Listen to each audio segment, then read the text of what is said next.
ಸಿದ್ದರಾಮಯ್ಯ ಅವ್ರಿಗೆ red carpet ಹಾಕ್ಬಿಟ್ಟಿದ್ದಾರೆ. ಅವ್ರ ಬ್ರ್ಯಾಂಡೇ ರೆಡ್ಡು. ಆ ರೆಡ್ ಕಾರ್ಪೆಟ್ ಹಾಕಿ ಎಲ್ಲರನ್ನು ಕರೆದು ಸಿಟಿಯಲ್ಲಿ ಸೆಟ್ಲ್ ಔಟ್ ಅವರೇ. ಅವ್ರಿಗೆ ಕಾಡಲ್ಲಾಗಿದ್ದರೆ ಊಟ ಬಟ್ಟೆಗೆ ಅಲಿಬೇಕಾಗಿತ್ತು. ಇಲ್ಲಿ ಸಿಟಿಯಲ್ಲಿ ಎಲ್ಲ ಸಿಗುತ್ತೆ. ಇಲ್ಲೇನು ಮಾಡೋದು? ಹಿಂದೂ ದೇವಸ್ಥಾನಗಳಿಗೆ ಅಟ್ಯಾಕ್ ಮಾಡೋದು, ಹಿಂದೂ ದೇವಸ್ಥಾನಗಳಿಗೆ ಅವಮಾನ ಮಾಡುವಂಥದ್ದು. ಈ ಸಿದ್ದರಾಮಯ್ಯನವರು ಈಗ ಇಡೀ ರಾಜ್ಯದಲ್ಲಿ ಪ್ರತಿದಿನನೂ ಕೂಡ ಸಾವಿರಾರು ಕೇಸ್ಗಳು ಬರ್ತಾವಪ್ಪ. ಸಾವಿರಾರು ಅರ್ಜಿಗಳು DC-ಗೆ SP ಕೊಡ್ತಾರೆ. CBI ತನಿಖೆ ಮಾಡಿ, ED ತನಿಖೆ ಮಾಡಿ, ಏನೇನೋ ತನಿಖೆ ಮಾಡಿ ಅಂತ ಕೊಡ್ತಾರೆ. SIT ಮಾಡಿ ಅಂತ ಯಾವುದಾದಕ್ಕೂ ಕೊಡ್ತಾರೆ ಯಾರಾದ್ರೂ. ವಿಧಾನಸಭೆಯಲ್ಲೂ ಕೂಡ ನಾವು ಫೈಟ್ ಮಾಡ್ತೀರಿ. SIT ತನಿಖೆ ಮಾಡಿ ಅಂದರೆ ನಾವು ಯಾರು ಹೇಳಿದ್ರು ಮಾಡಲ್ಲ. ವಿರೋಧ ಪಕ್ಷದ ನಾಯಕರು ಹೇಳಿದ್ರು ಮಾಡಲ್ಲ, ಯಾರು ಹೇಳಿದ್ರು.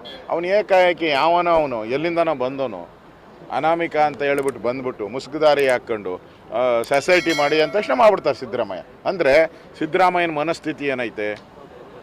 ಅವರು ಈ ಗ್ಯಾಂಗು, ಈ ಟಿಪ್ಪು ಪ್ರೇರಿತವಾದಂಥ ಟಿಪ್ಪು ಸಿದ್ಧಾಂತಗಳನ್ನು ಇರತಕ್ಕಂಥ ಗ್ಯಾಂಗ್ಗೆ ಸಿದ್ದರಾಮಯ್ಯ ರೆಗ್ಯುಲರಾಗಿ ಬೆಂಬಲ ಕೊಡ್ತಾರೆ. ಮೊದಲು ಇವತ್ತಿಂದ ಅಲ್ಲ, ಅವ್ರು 2013ರಲ್ಲಿ ಮುಖ್ಯಮಂತ್ರಿ ಆದಾಗಿಂದನೂ ಕೂಡ ಬೆಂಬಲ ಕೊಟ್ಕೊಂಡ್ಬರ್ತಾ ಇದ್ದಾರೆ.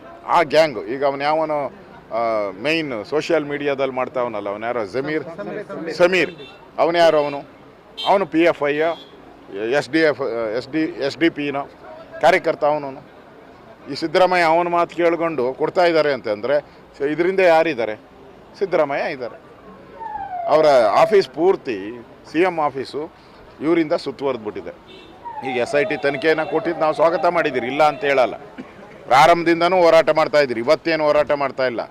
ಈ ತನಿಖೆ ಶುರುವಾದಾಗಿಂದನೂ ಕೂಡ ನಾವು BJP ನಾವು ಹೋರಾಟ ಮಾಡ್ತಾ ಇದ್ದೀರಿ. ನಮಗೆ ವೀರೇಂದ್ರ ಹೆಗ್ಗಡೆ ಅನ್ನೋದಕ್ಕಿಂತ ಮುಖ್ಯವಾಗಿ ಧರ್ಮಸ್ಥಳ ಮುಖ್ಯ, ನಮಗೆ ಮಂಜುನಾಥ ಮುಖ್ಯ. ಸಿದ್ದರಾಮಯ್ಯ ಅವರು ಮಾಡಿಸ್ತಾ ಇದ್ದಾರೆ ಅಂತೇಳಿ ಈಗ DK ಶಿವಕುಮಾರ್ ಅವರು ನಿನ್ನೆ ಒಂದು ಮಾತು ಹೇಳಿದ್ದಾರೆ, ಯಾರೋ ಒಬ್ಬ ವ್ಯಕ್ತಿಯ ಕುಮ್ಮಕ್ಲಿಂತ ಇದೆಲ್ಲ ಮಾಡ್ತಾ ಇದ್ದಾರೆ ಅಂತ.